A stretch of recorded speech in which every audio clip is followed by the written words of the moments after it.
चलो, तो हम शुरू करते हैं। स्टूडेंट्स अपने आप जुड़ते रहेंगे, ठीक है, और वो फिर बाद में रिकॉर्डिंग देख लेंगे। तो देखो बच्चों, पहले वाले लेक्चर में हमने रिवाइज भी कर लिया है अब तो, ठीक है ना। तो पहले वाले लेक्चर में हमने सीखा कि what is the force on A current carrying conductor, and this force was given by BIL sin theta, और उसके हमने सारे के सारे केसेस भी कर लिए थे एंड कंप्लीटली हमने उसको डन कर दिया। तो अब हमारे पास आने लगा है लूप के बारे में हम पढ़ने वाले हैं कि भी अगर मेरे पास एक लूप है, करंट कैरिंग लूप, तो फिर उसके ऊपर टॉर्क कैसे लगता है। तो सबसे पहले तो magnetic moment of a loop जो है उसके बारे में मैं आपको यहाँ पर थोड़ा डिटेल में करवाने वाला हूँ।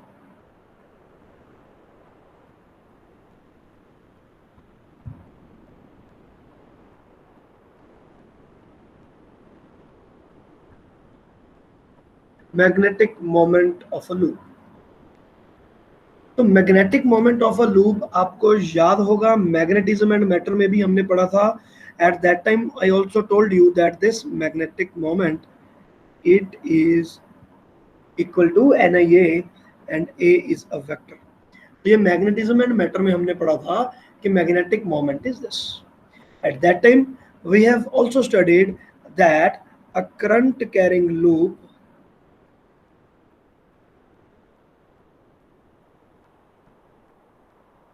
can be compared with a bar magnet।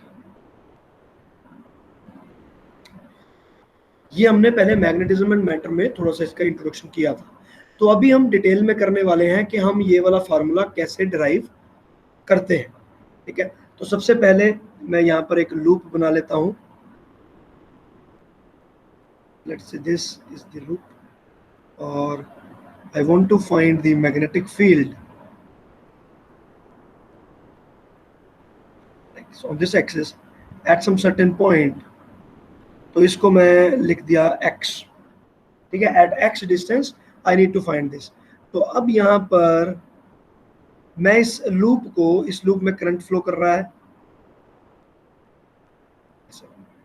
ठीक है। तो what will be the direction of the magnetic field inside the loop, उसको फाइंड करने के लिए मैं थंब रूल भी यूज कर सकता हूँ, जो पाम रूल है। लेकिन उसके अलावा एक रूल और भी होता है, वो क्या होगा रूल के रिंग्स के लिए, कि I will curl my fingers in the direction of the current and the thumb will be giving me the direction of the magnetic field। तो मैं इसको ऐसे करूंगा तो मुझे पता चल गया कि ग्रीन कलर वाले की तरफ अगर मैं देखूं तो मैग्नेटिक फील्ड इस तरफ आएगा। Now what is the magnetic field at point P? So by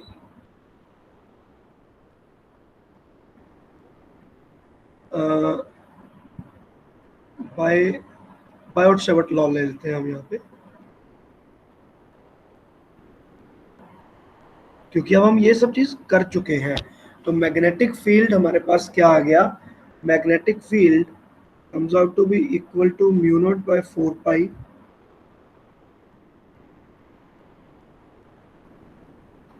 divided by r square plus x square की पावर 2। ये हो गया आपका मैग्नेटिक फील्ड। तो ये वाला हमने पहले डराइव कर लिया है, इसलिए मैंने डायरेक्ट यहाँ पर इसको यूज कर लिया है। तो अगर मेरे पास ये चीज है और मैं इसको एक मैग्नेटिक डाइपोल से कंपेयर करना चाहता हूँ, मतलब क्योंकि मुझे लग रहा है कि दोनों का जो मैग्नेटिक फील्ड है वो ऑलमोस्ट ऑलमोस्ट सेम आएगा, क्योंकि दोनों की डायग्राम सेम बन रही है, ये वाला नॉर्थ फेज और ये वाला साउथ फेज। तो यहाँ पर मैग्नेटिक फील्ड आप देखो कैसा बनेगा।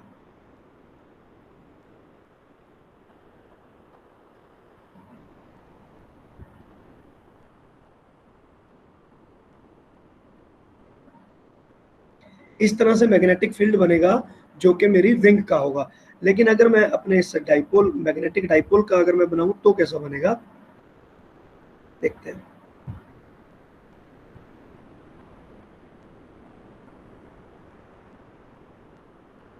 जैसे ये मेरे पास मैग्नेट बन गया, ठीक है। अब this is the north pole, this is the south pole. तो इसका अगर मैं मैग्नेटिक फील्ड बनाऊंगा तो ये बिल्कुल इसके सिमिलर ही बनेगा। स्ट्रेट लाइन तो ऐसे ही बन जाएगी। अपार्ट फ्रॉम दैट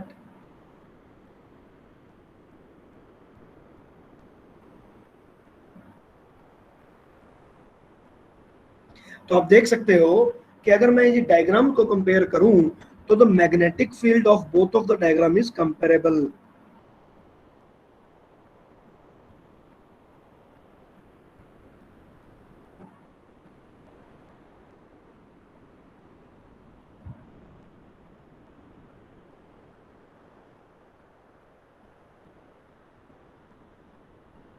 तो मैग्नेटिक फील्ड कंप्लीटली कंपेयर किया जा सकता है। तो यहां से हम एक कंक्लूजन पर आते हैं कि क्या ये करंट कैरिंग लूप जो है, क्या उसको मैं एक मैग्नेट की तरह मान सकता हूं या नहीं मान सकता हूं। अगर हम मानते हैं तो फिर अब इस मैग्नेट का, जो ये वाली मैग्नेट है, इसके तो बहुत सारे हमने फार्मूले किए थे।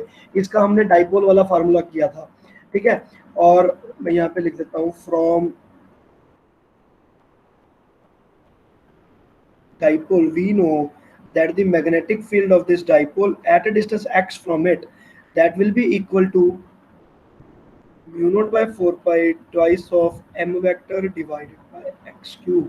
अगर मैं इसको भी एक x से डिस्टेंस दूरी पर ही एक पॉइंट ले लूं p, और ये भी x डिस्टेंस दूरी पर ही हो, तो इसका भी जो मेरे पास मैग्नेटिक मोमेंट, जो यहाँ पर मैग्नेटिक फील्ड आएगा, that will be given by this for bar magnet.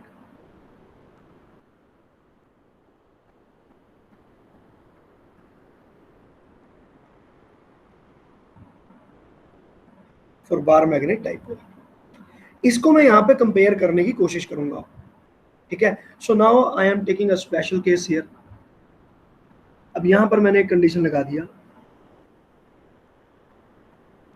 बिल्कुल वही कंडीशन लगाया जो डाइपोल पे होती है। डाइपोल पे क्या कंडीशन होती है कि the distance of the point is greater and greater than R, greater than R, मतलब वो बहुत दूर है, पॉइंट इतनी ज्यादा दूर है कि मुझे वो डाइपोल जो है, वो जो मेरा मैग्नेट है, वो बहुत छोटा नजर आ रहा है, पॉइंट ऑब्जेक्ट हो गया। तो यही कंडीशन हमारे डाइपोल में होती है। इस कंडीशन को मद्देनजर रखते हुए ही ये वाला फार्मूला डेराइव होता है, और यही कंडीशन को मद्देनजर रखते हुए हमने इस वाले में अल्टरेशन की। तो we get magnetic field B is equal to mu naught by 4 pi. तो यहाँ पर मैं R को निगलेक्ट कर दूंगा, तो ये आ जाएगा मेरे पास x की स्क्वायर की पावर 3/2, तो which will become x cube.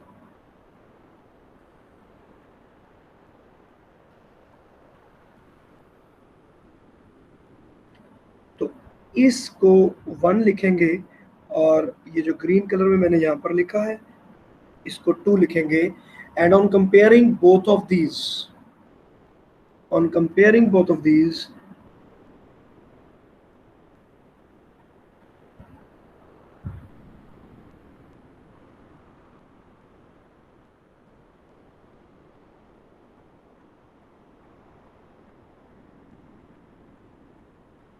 तो पाई आर स्क्वायर को मैं लिख लेता हूँ area divided by x cube. Now this is coming out to be equal to 4 pi this twice of m vector divided by x cube। तो यहाँ से बाकी सारा कुछ कैंसिल हो रहा है, और अगर मैं यहाँ पर सबको कैंसिल कर दूं तो मेरे पास ये बन जा रहा है कि magnetic moment will come out to be equal to I into A, where A is also a vector। और यहाँ पर क्योंकि मेरे पास में नंबर ऑफ टर्न्स, मैंने यहाँ पर रिंग रखा है, तो नंबर ऑफ टर्न्स मेरे पास सिर्फ एक ही है। लेकिन अगर मैं यहाँ पर n टर्न्स कर दूं तो मैं बड़े प्यार से यहाँ पे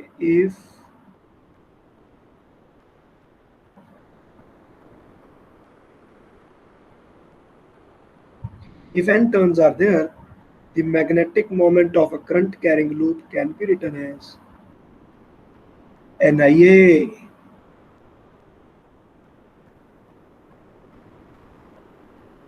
Is it clear? तो यहां से मेरे पास कंक्लूजन ये बना, so the current carrying loop can be treated as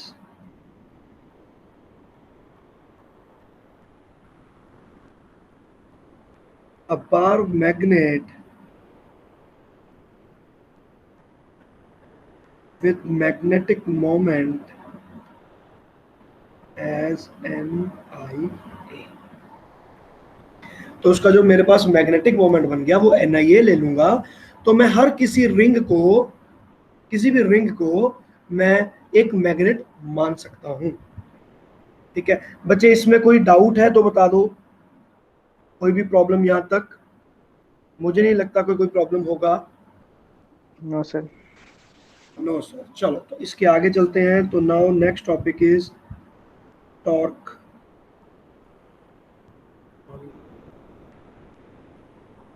obviously ये करंट कैरिंग लूप है, मैंने करंट कैरिंग नहीं लिखा यहाँ पे, ठीक है ना, बड़ा लंबा पड़ता है।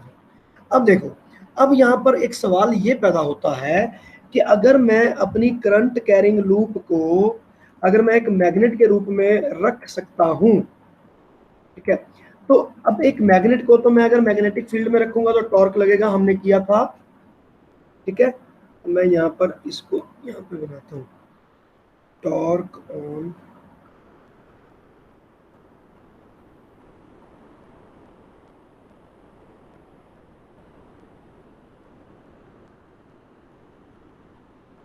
torque on a bar magnet when placed in magnetic field B, when placed in magnetic field B। तो अगर मैं इसमें देखता हूं तो आप लोगों को याद होगा हमने लिखा था कि couple will be equal to M cross B, जो कि बिल्कुल इलेक्ट्रोस्टैटिक की टर्म्स में अगर मैं बात करूं तो वो आ रहा था P क्रॉस E। तो ये मैग्नेटिक डाइपोल्स के लिए हो गया जो पहला फार्मूला। नंबर 2 फार्मूला इलेक्ट्रोस्टैटिक्स के लिए हो गया। ठीक है, और ये वाला मैग्नेटिज्म के लिए हो गया। तो इस तरह के हम फार्मूले पहले से कर चुके हैं। तो अगर मैं एक यूनिफॉर्म मैग्नेटिक फील्ड में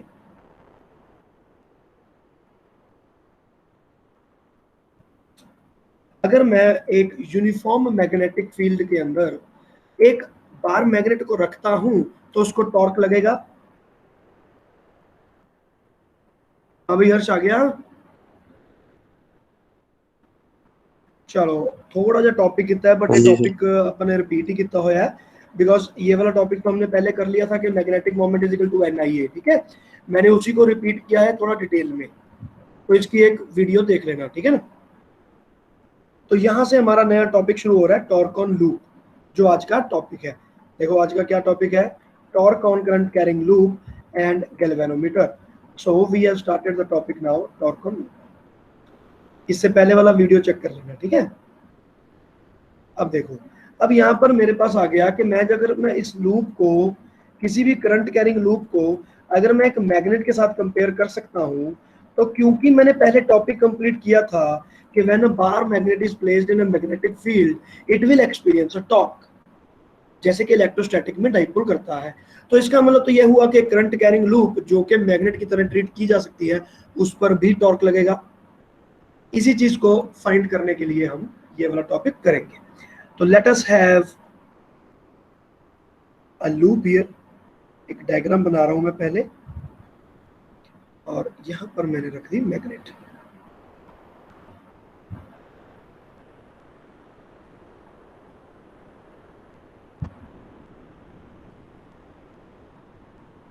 ये है हमारी मैग्नेट, ठीक है।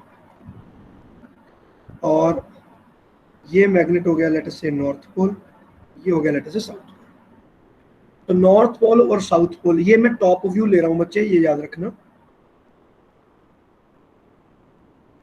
ठीक है। So there is a magnetic field that exists between these two and it is existing in this direction. तो ये मेरे पास हो गया इसका मैग्नेटिक फील्ड। तो अब ये जो मेरी लूप है, इसमें मैं करंट को मूव करूंगा, तो let us say the current is moving like this, current is moving like this, I, ये करंट जा रहा है नीचे की तरफ, ये ऊपर की तरफ। अब ये लूप के अंदर करंट कैसे आया, कहां से घुसा, किधर से बैटरी लगी, दैट्स अ सेपरेट पार्ट। वो हम करेंगे आगे जब इलेक्ट्रिक मशीन हम पढ़ेंगे, जिसमें मोटर और जनरेटर करेंगे, तो वो करेंगे हम AC चैप्टर में। तो बाकी डिटेल्स आगे आने वाले चैप्टर्स में करेंगे। फिलहाल आपने उसको सिर्फ एक लूप मान के चलना है। तो यहाँ पर एक यूनिफॉर्म मैग्नेटिक फील्ड मेरे पास है, और उसमें मैंने एक करंट कैरिंग लूप रखा। तो इसकी एक्सिस जो बन गई वो बन गई ये।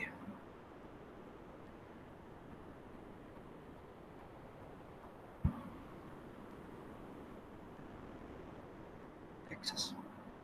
तो अब देखो कि इसको कहां पर किस तरह की फोर्स लगेगी, this is what we want to study.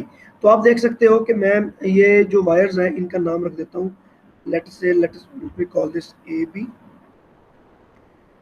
This is C and D. अब देखो, अब मैं वायर ए बी की पॉइंट ऑफ व्यू से बात करता हूँ, ठीक है।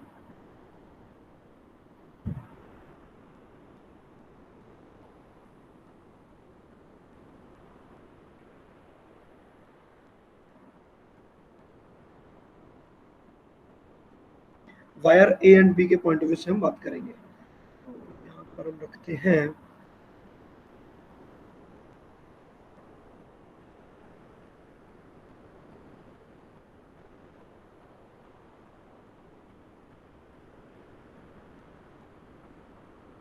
the force experienced by the wire AB will be, अब मैं यहाँ पे फार्मूला कौन सा यूज करूंगा, B I L sine theta. तो I know that F will be given, अगर मैं वेक्टर लिख रहा हूँ, चलो B I L sine theta लिख दूंगा, मैं वेक्टर नहीं लिख रहा हूँ। Sine theta where theta is the angle between, किसके किसके बीच में होता है, आइडियल और B is angle between length vector and magnetic field, ठीक है। जो कि इस केस में it is always 90 degree, magnetic field और 9, ये देखो यहाँ पर देखो मैग्नेटिक फील्ड की तरह इस डायरेक्शन में, और जो करंट है वो इस डायरेक्शन में है। तो करंट एलिमेंट हमारा यहाँ पर ऊपर वाली डायरेक्शन में है। लेट से मैं यहाँ पर एक करंट एलिमेंट बना रहा हूँ, ये देखो। तो करंट एलिमेंट जो है हमारे पास वो ऊपर की डायरेक्शन में है, और मेरे पास जो मैग्नेटिक फील्ड है वो यहाँ। तो इनमें हमेशा ही 90 डिग्री रहेगा, चाहे ये किसी एंगल पर हो या ना हो, even then it will always be 90 degree. तो मैं यहाँ पर लिख देता हूँ which will be equal to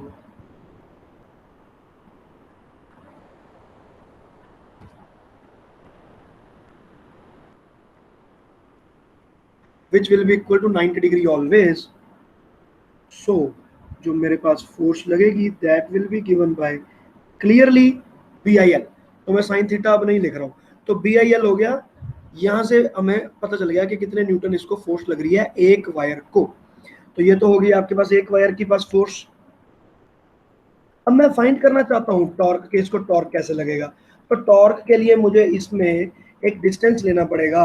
so let us call this distance as A, ये भी ए। तो टोटल लेंथ यहाँ पर क्या हो गई, इसकी 2a हो गई, और ये वाले लेंथ को मैंने a ले लिया।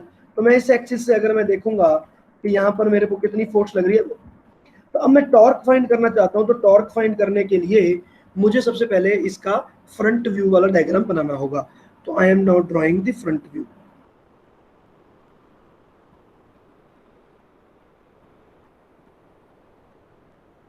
तो ये बन गई मेरी मैग्नेट, और जो ये मेरे पास बन गया इसको मैं बनाऊंगा सिंगल, एक उससे बना देते हैं।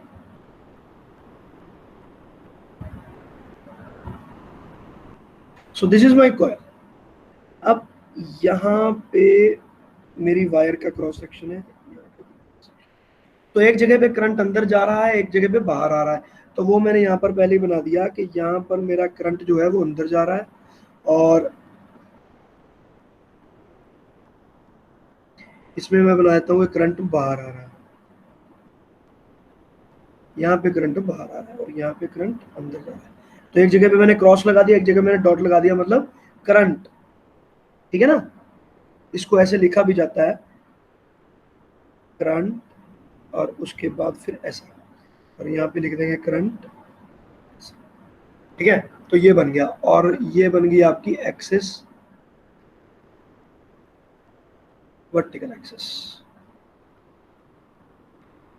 तो अब देखते हैं कि इसको फोर्स कहाँ पे लग रही है, कैसी लग रही है, किधर से लग रही है। अब देखो, अब यहाँ पर करंट जा रहा है अंदर की तरफ, तो can you tell me in which direction the force will be applied.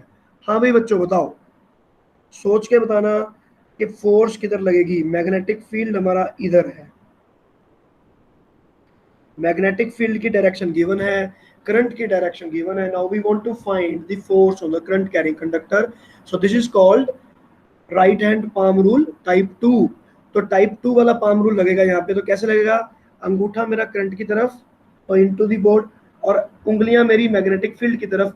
तो मुझे पाम मेरा बता रहा है कि फोर्स तो लगेगी, लेकिन फोर्स लगेगी इसको नीचे की तरफ। तो ये लगेगा इसको फोर्स, और जो दूसरी साइड वाला है उसका फोर्स लगेगी ऊपर की तरफ।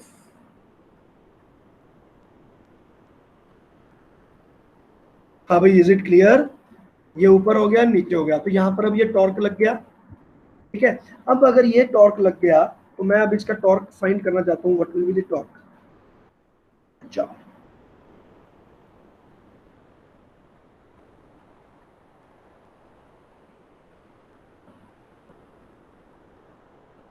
तो टॉर्क का फॉर्मूला होता है R cross F, R cross F.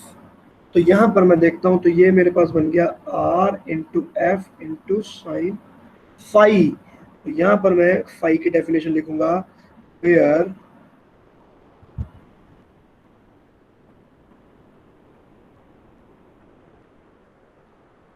phi is the angle between r vector and the force vector। ठीक है, क्लियर कर दिया मैंने। तो फोर्स वेक्टर तो आपको यहाँ पे दिख रहा है, आर वेक्टर दिख रहा है क्या। तो आर वेक्टर आपका लगेगा यहाँ पे यूं, ये हो गया आपका आर वेक्टर, ठीक है। आर वेक्टर सेंटर से विच इज इक्वल टू ए। तो मैंने यहाँ पर आर वेक्टर भी शो कर दिया और एफ वेक्टर भी। तो पर्टिकुलरली दिस डायग्राम की अगर मैं बात करूं तो ये 90 डिग्री एंगल है और मुझे दिख रहा है, लेकिन जरूरी नहीं कि ये हर वक्त 90 डिग्री हो, क्योंकि अगर मैं यहाँ पर एक और डायरेक्शन लेता हूं, लेट अस से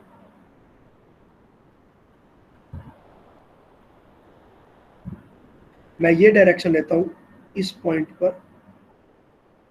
अब आप देखो कि अगर मैं यहां पर देखूं कि फोर्स किधर लग रही है, तो आप कहेंगे कि सर फोर्स तो आपको नीचे लग रही है, ठीक है। और आर वेक्टर कहाँ है, आर वेक्टर तो इधर हो गया। तो अगर मैं अब बात करूं तो यू कैनॉट से कि आर वेक्टर और F vector they are at 90 degree to each other. तो ये एंगल आपका हमेशा वेरी होता है। तो मैं यहां पर लिखता हूं this angle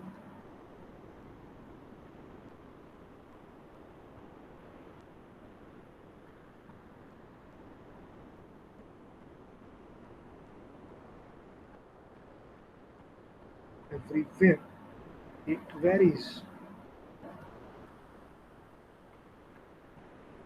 it varies between zero. चलो बिटवीन भी लिखने की जरूरत नहीं है, क्योंकि इसके तो सारे ही एंगल हैं, 0 to 2 पाई वेरी करेगा। तो इट वेरीज, तो ये एंगल जो है हमारे पास फाई जो है वो वेरी करता है, ठीक है। अब तो इसको मैंने यहीं पे फाई का फाई ही लिख दिया, ठीक है। तो इसको आगे हम एक्सप्लेन करेंगे। अब 16 मेरे पास टॉर्क लग गया R cross F. So this will be, R को मैंने लिख दिया ए, एफ को मैंने लिखा B into I into L, ठीक है। और साइन फाइव, साइन फाइव मुझे अलग से लगाना पड़ा, ठीक है। एल कहाँ है इस डायग्राम में यहाँ पर है एल, ये रही है, एल इज द लेंथ, वो मैंने लिख दिया। तो अब ये मेरे पास बन गया बी, ये आ गया मेरे पास पूरा टॉर्क। लेकिन ये टॉर्क जो है ये कम है, क्योंकि ये जो टॉर्क है ये तो सिर्फ मेरा एक ही फोर्स को कंपेयर कर रहा है, दूसरी फोर्स को तो मैंने मेजर किया ही नहीं। लेकिन ये वाली वायर को भी तो फोर्स लग रही है, इसका मतलब टोटल कपल जो होगा that will be twice of torque, so that will be given by 2a into p into I into L sin phi। ये आ गया। तो अब इसको मैं वेरी करने वाला हूँ, p को लिखा p, I को लिखा I, और 2a into L को मैंने क्लब कर दिया। तो 2a into L मेरे पास क्या आएगा, मुझे ये चीज देखनी पड़ेगी। अब देखो 2a इंटू एल क्या है, यहाँ पर देख सकते हो 2a हमारे पास ब्रेड्थ है और l हमारी लेंथ है तो it is area of the loop. तो ये बन गया मेरे पास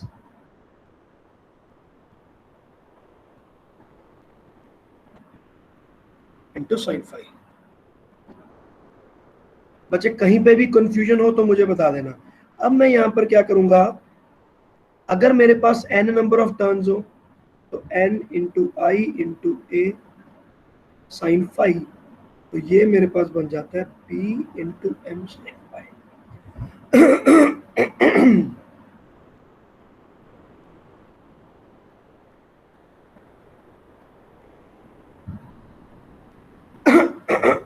एन आई ए।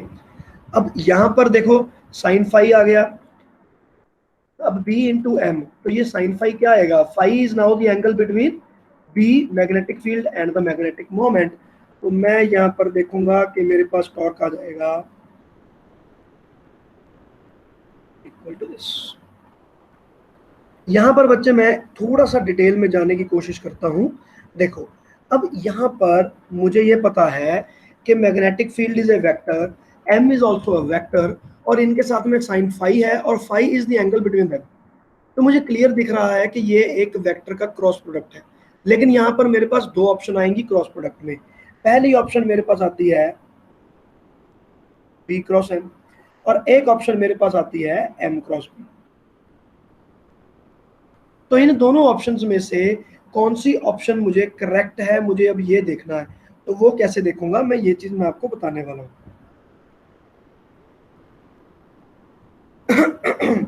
तो ये आपको पता चलेगा इनकी डायरेक्शन से। तो मैं यहाँ पर अपनी इस डायग्राम को रेफर करूंगा, ये वाले डायग्राम को। तो अब मुझे देखना पड़ेगा कि इनका मैग्नेटिक मोमेंट कहाँ है और मैग्नेटिक फील्ड कहाँ है, और फिर मैं उसका क्रॉस मल्टीप्लाई करके टॉर्क की डायरेक्शन फाइंड करूंगा। फिर कंपेयर करने पर मुझे पता चलेगा कि which is the right way of writing cross product. तो अब मुझे पता है कि अगर ये वाली कंडीशन मैं देख लेता हूं तो my loop is rotating in counter clockwise.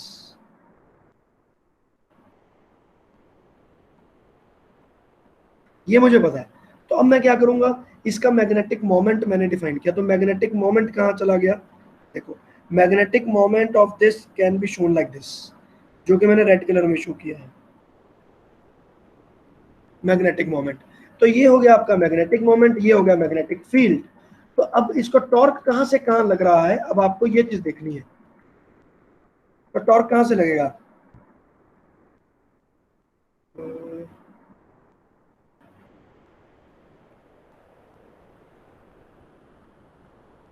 मैंने क्या बना दिया शायद,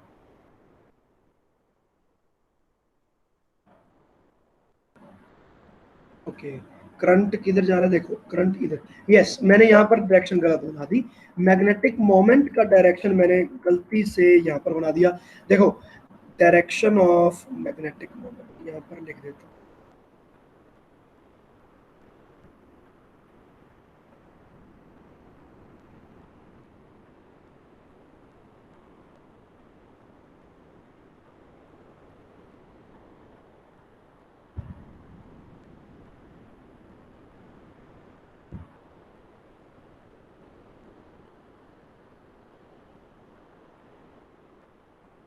जो लूप जो है, अब ये वाली जो लूप है, अब इसको देखो, अब इसने कौन सा मैग्नेटिक फील्ड ड्रॉ करना है, इसने मैग्नेटिक फील्ड बनाना है इनटू दी बोर्ड। तो इनटू दी बोर्ड को जब मैं यहाँ पर शो करूंगा तो कैसे शो करूंगा, ऑब्वियसली अपोजिट डायरेक्शन में शो करूंगा। तो ये शो होगा ऐसा, ये शो होगा ऐसे। तो ये हो गया मेरे पास मैग्नेटिक मोमेंट। अब देखो आप, अब इसको टॉर्क किधर लग रहा है, टॉर्क इसको काउंटर क्लॉकवाइज डायरेक्शन में लग रहा है, नीचे की तरफ ऐसे। तो ऐसे कैसे घूमेगा, m टू b जाएगा तभी तो घूमेगा, m cross b, m cross b जाना पड़ेगा डायरेक्शन। तो ये रहा m और ये रहा b, तो m से b की तरफ, m से b की तरफ मैं एक लाइन मार रहा हूँ लेकिन बाद में मिटा दूंगा। m से b की तरफ मतलब m से b की तरफ ऐसे। तो ये m से b की तरफ इसका टॉर्क है। तो अगर ये मेरे पास टॉर्क आ गया तो ये हो गया m क्रॉस b। तो इसका मतलब ये है कि ये वाला जो मेरा फार्मूला है ये हो गया गलत, और ये हो गया आपके पास सही, ठीक है ना। सो this is chosen with the help of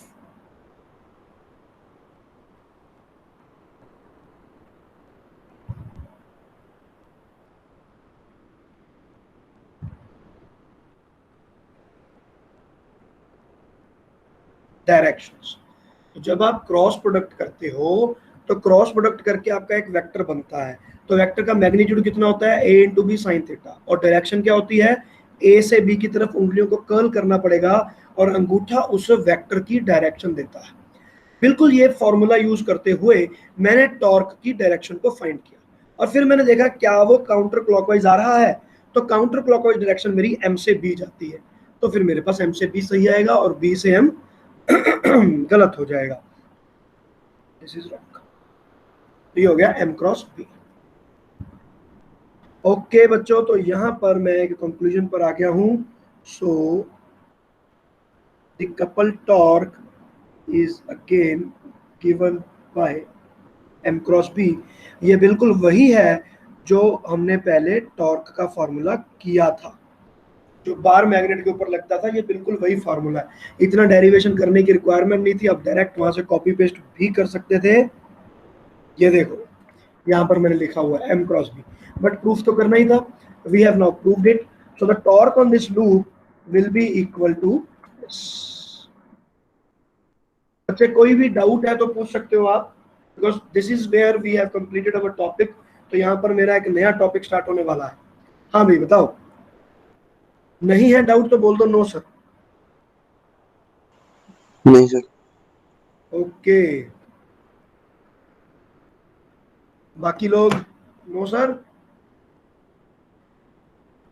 नहीं जी। ओके, तो बच्चे यहाँ पर इनके कुछ स्पेशल केसेस भी होते हैं कि लूप को कब फोर्स ज्यादा लगेगी कम लगेगी, वो भी हम देख लेते हैं, ठीक है ना।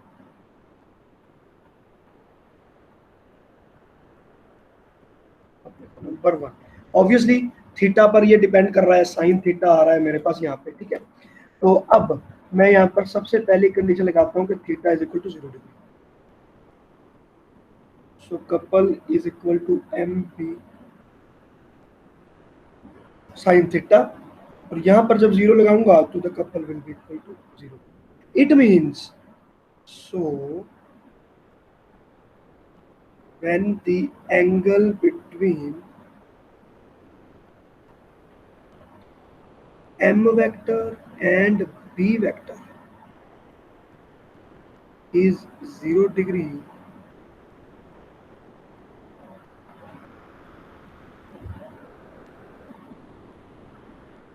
so this is equilibrium position.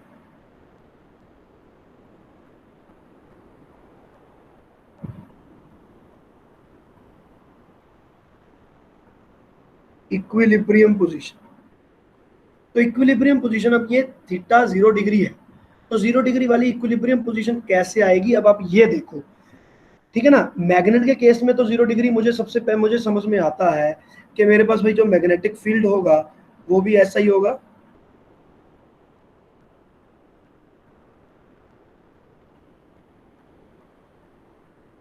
और जो मेरी बार मैग्नेट होगी वो कैसी होगी 0 उसके फील्ड में ये वाली। तो ये मेरे पास बार मैग्नेट होनी चाहिए, इसको साउथ होना चाहिए और इसको नॉर्थ होना चाहिए।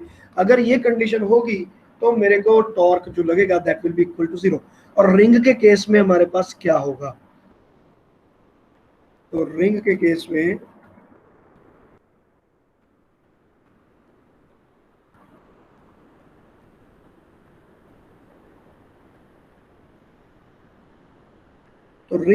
में अब नॉर्थ और साउथ यही वाली फेसिंग आनी चाहिए, मतलब मेरे पास एक नॉर्मल रिंग आना चाहिए, मतलब that ring will be somewhat like this, ऐसा होगा।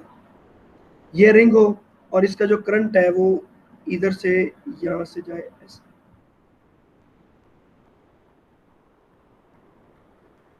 ऐसे करके जाना चाहिए।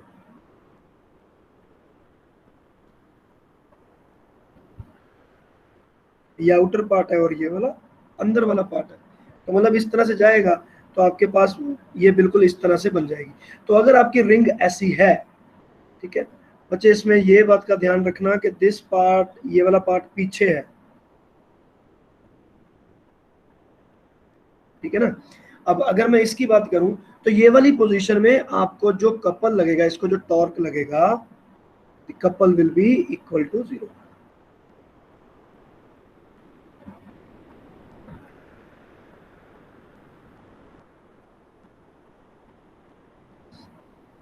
चलो इसके आगे देखते हैं हम।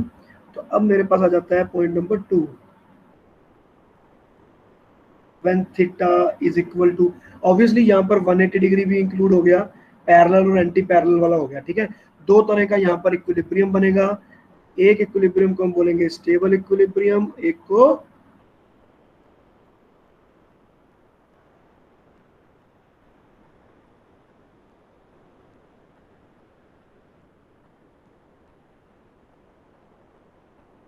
आई होप कि आपको स्टेबल इक्विलिब्रियम और अनस्टेबल इक्विलिब्रियम के बारे में कोई कंफ्यूजन नहीं।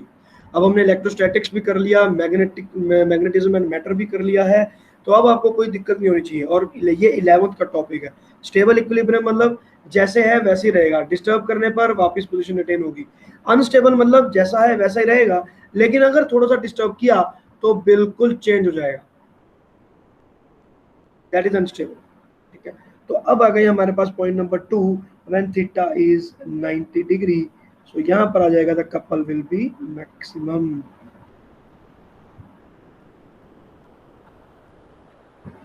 The couple will be maximum couple रहेगा यहाँ पे। ठीक है, तो बाकी इसमें मैं कुछ लिख नहीं रहा हूँ अभी। Obviously C is equal to M B sine theta था, या थीटा को 90 डिग्री पुट कर दो एम इंटू पी, लेकिन इसकी डायरेक्शन को आप अंडरस्टैंड कर लो बस। डायरेक्शन को अंडरस्टैंड करते हैं यहाँ से।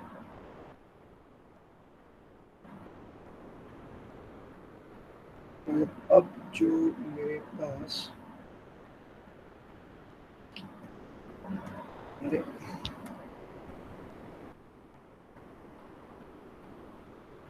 क्या हो गया, हैंग हो गया। अब जो मेरे पास रिंग बनेगी, अब वो रिंग कैसी होगी देखो। अब वो रिंग लिट जाएगी, नीचे लेटी हुई रिंग रहेगी, लाइक दिस। अगर ये रिंग ऐसा हो गया, ठीक है, टेढ़ा हो गया, तो अब इसका मैग्नेटिक मोमेंट किधर हो गया, मैग्नेटिक मोमेंट का वेक्टर ऊपर चला गया, और मैग्नेटिक फील्ड इधर। तो in such a case the torque is maximum.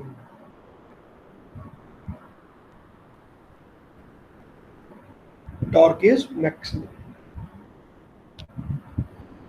ठीक है बच्चे, समझ आ गया। ये हो गए हमारे स्पेशल केसेस, इससे ज्यादा हमें नहीं करने हैं। ठीक है, so now we are moving to the next topic which is galvanometer. छोटा सा टॉपिक है, डोंट वरी, जल्दी ही फ्री हो जाओगे।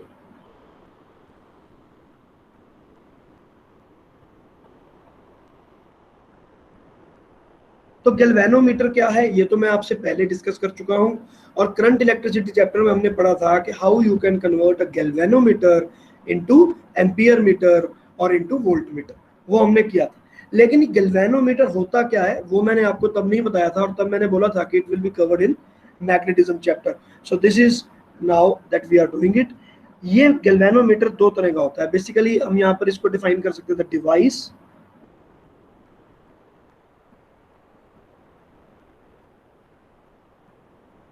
that shows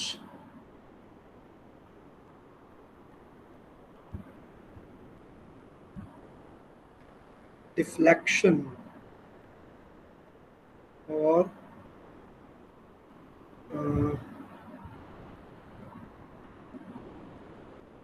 for current in circuit। तो कोई ना कोई डिफ्लेक्शन वहां पर करंट के कारण आती है, तो उस डिवाइस को हम गैल्वेनोमीटर बोलेंगे। यहाँ पर इसके होते हैं दो types. First type is known as tangent गैल्वेनो,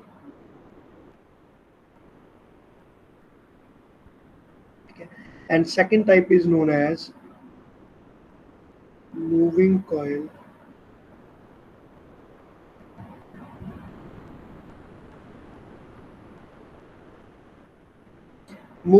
galvanometer. तो सबसे पहले टेंजेंट गैल्वेनोमीटर करेंगे।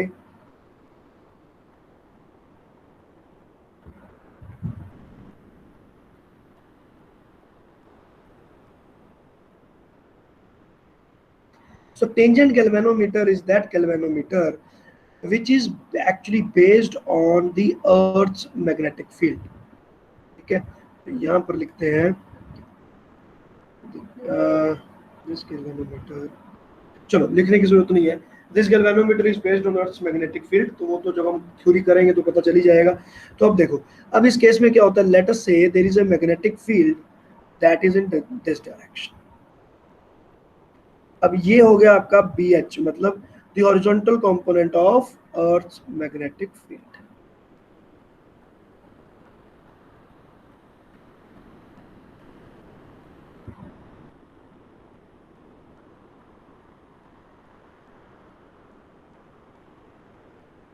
अर्थ्स मैग्नेटिक फील्ड, और यहाँ पर अब ये तो अर्थ का मैग्नेटिक फील्ड हो गया, तो now what they do is they create a coil, और वो यहाँ पर एक कॉइल रख देते हैं। कॉइल को मैं ड्रॉ करूंगा ऐसे,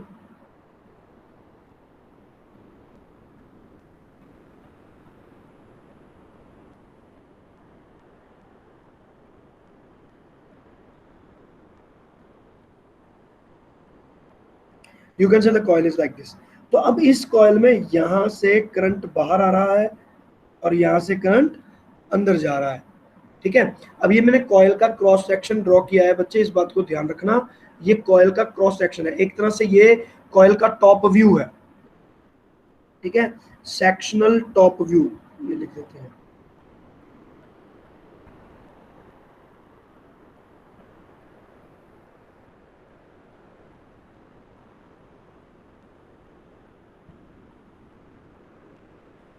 sectional top view of galvanometer. तो अब ये जो गैल्वेनोमीटर है इसके अंदर हमारी एक कंपास लगी हुई है। अब वो कंपास कैसे लगी हुई है, वो यहाँ लगी हुई है, दिखाता हूँ, ये रहा कंपास, ठीक है, और इसमें ये रही मेरी कंपास, ये रही सूर्य, ठीक है। अब देखो, अब ये जो कंपास है मेरे पास,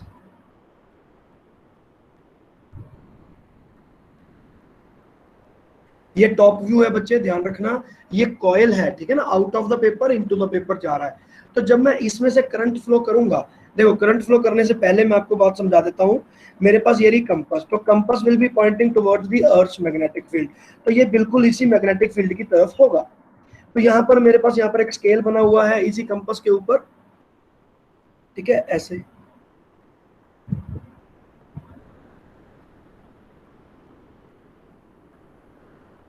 ऐसा स्केल बना हुआ, ठीक है ना।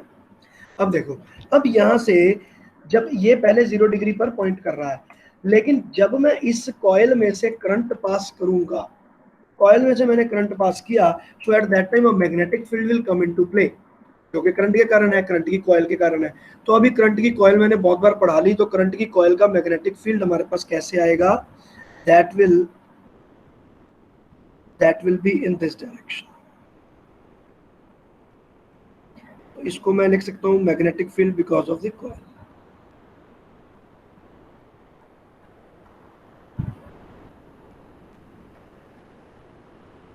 Magnetic field of the coil. अब कॉइल की मैग्नेटिक फील्ड और अर्थ की मैग्नेटिक फील्ड का एक रिजल्टेंट मैग्नेटिक फील्ड फैक्टर बनेगा, और ये coil, this compass will point towards that. तो हमारी यहाँ पर कंपास घूम जाएगी, और मेरे पास जो चीज बननी चाहिए, it will be like this.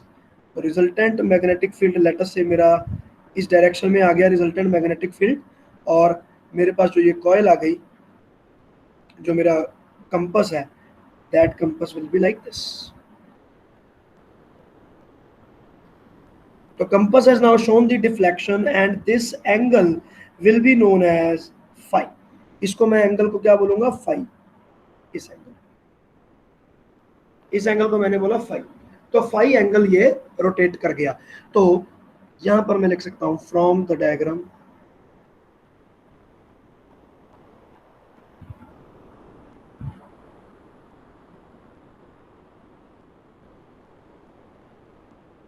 tan of phi can be equated with what, tan phi will be equal to BC by BH। बच्चों समझ में आ रहा है, हाँ भाई, समझ आ रहा है। हाँ जी सर। हाँ जी sir. And also BC will be given by I by R into 2 pi.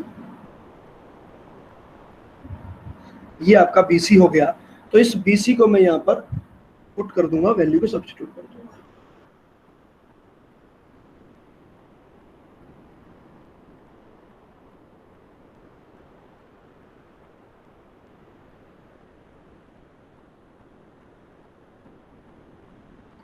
Into BH। तो BH जो है वो आपके पास नोन है, तो यहाँ पर मैं बोल सकता हूँ कि नोन, क्योंकि ये आपकी किसी एक प्लेस पर कांस्टेंट है। दिल्ली का दिल्ली में है, और यूएस का यूएस में है, न्यूयॉर्क का। तो हर जगह का एक अलग ही BH होता है, और वो आपको पहले से ही गिवन है। तो अगर वो गिवन है तो मैं उसकी वैल्यू यहाँ पर वैल्यू पुट कर दूंगा। और R कॉइल का रेडियस है, जो कि मुझे पता है। म्यू नॉट की वैल्यू मुझे पता है। फाई मैंने एक्सपेरिमेंटली पता कर लिया कि कितना होगा। From this equation I can find my variable which is current. तो मैं यहाँ से I फाइंड कर लूंगा। तो I can be written as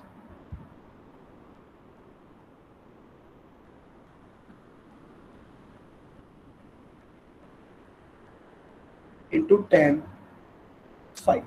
तो ये इस फॉर्मूले को मैं लिखता हूं, I is equal to K constant 10 five. लो भाई, ये मेरे पास एक फार्मूला बन गया। फार्मूला यूज कभी भी करने की रिक्वायरमेंट नहीं पड़ेगी, लेकिन आपको ये कॉन्सेप्ट पता होना चाहिए कि what is a tangent galvanometer. तो अब ये आ गया। तो के को हम कुछ कहते हैं, के को क्या कहेंगे? K is known as reduction factor.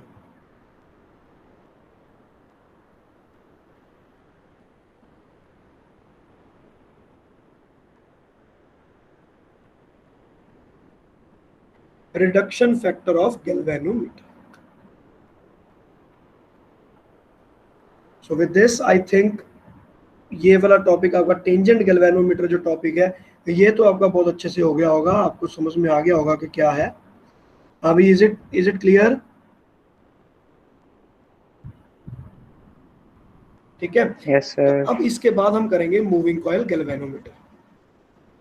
और तो नहीं हो गए? चला दूं आगे बस। नहीं। विद इन 5-10 मिनट्स आपका ये सारा टॉपिक कंप्लीट हो जाएगा, डोंट वरी। तो अब देखो, अब आ गया मेरे पास मूविंग कॉइल गैल्वेनोमीटर। तो मूविंग कॉइल गैल्वेनोमीटर करने से पहले आपको पता करना पड़ेगा कि टेंजेंट गैल्वेनोमीटर की क्या कमी थी भाई, कि मूविंग कॉइल गैल्वेनोमीटर बनाया आपने। तो इसकी कमी ये थी कि मेरे इस फैक्टर में BH आता है, BH, जो कि अर्थ का मैग्नेटिक फील्ड है। तो आपको पता ही है कि अर्थ का मैग्नेटिक फील्ड बहुत ही ज्यादा कम है। तो अर्थ का मैग्नेटिक फील्ड इतना कम होने के कारण आप जो यहाँ पर करंट आप फ्लो करवा पाओगे वो बहुत कम होता है। बहुत ज्यादा करंट आप इसमें फ्लो ही नहीं करवा सकते। मैग्नेटिक फील्ड का ऑर्डर आपको पता है, म्यू नॉट बाय 4 पाई 10⁻11 10⁻7 तक चला जाता है, जिसके कारण ये हमारा बहुत ज्यादा प्रॉब्लम हो जाती है। तो करंट की वैल्यू बड़ी कम हो गई। तो मैं चाहता हूँ करंट की वैल्यू अच्छी रहे और मैग्नेटिक फील्ड मुझे स्ट्रॉन्गर मिल सके। तो फॉर दैट मैं यहाँ पर यूज करूंगा permanent magnet instead of earth. I will use a permanent magnet now. तो अब मैंने क्या किया, ये पूरे का पूरा डायग्राम मैं यहाँ से कॉपी कर रहा हूँ।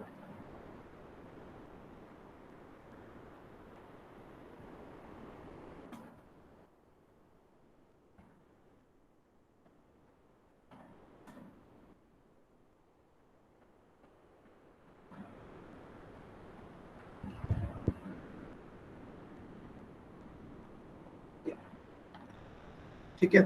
तो अब ये आ गया मेरे पास सेकंड टॉपिक, वो आ गया मेरे पास मूविंग।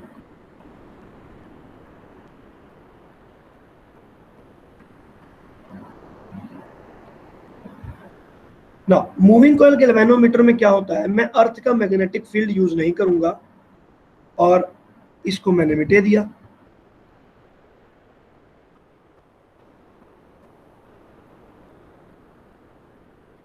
तो अर्थ का मैग्नेटिक फील्ड यूज नहीं किया, तो इसकी जगह पे किया क्या, इसकी जगह पे मैंने परमानेंट मैग्नेट यूज की।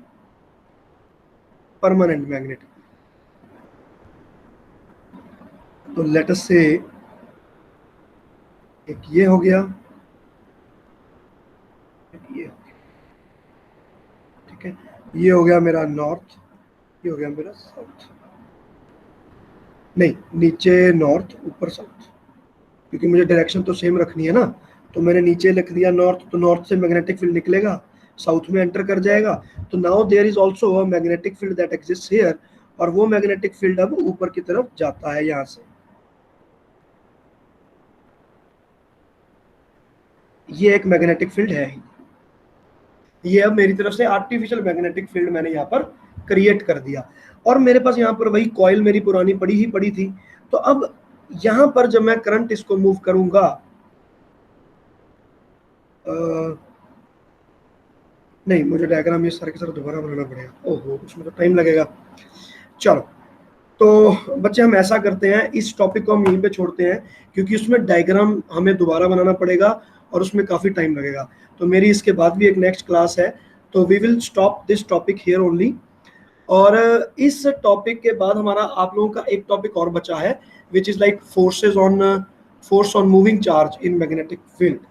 तो वो हम नेक्स्ट करेंगे, तो it will be done in on Monday. ठीक है बच्चे, तो अभी के लिए कोई डाउट है, कुछ बोलना चाहते हो तो बता सकते हो बच्चे। अभी एनीबडी? सर मंडे ਨੂੰ ਕੋਈ ਟਾਈਮਿੰਗ ਚੇਂਜ ਕਰ ਸਕਦੇ ਹੋ?